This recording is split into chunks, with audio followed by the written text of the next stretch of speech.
جب انسان کو کسی دوسرے انسان سے دل کا تعلق فیل ہوتا ہے، یہ وہ تعلق نہیں جس کو اللہ تعالیٰ نے حرام قرار دیا ہے. جیسے ناجائز تعلق ہے کسی لڑکی اور لڑکے کا تعلق، یہ وہ تعلق ہے جو خالص اللہ کی رضا کے لیے کسی سے ہوتا ہے.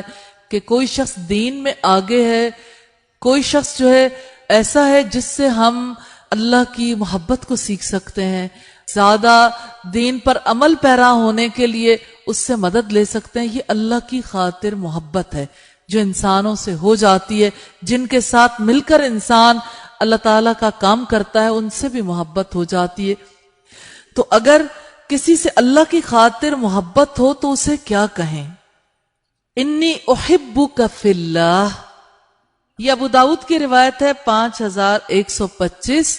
لیکن اگر کوئی لڑکی ہو، یعنی جیسے خواتین سے یا بچیاں بچیوں سے کہتی ہیں، یا بچیاں خواتین سے، یعنی آپس میں، تو اس کے لیے کیا ورڈز یوز کیے جائیں گے؟ یہ کا جو ہے نا، اس کی کا کی زبر زیر میں بدل جائے گی.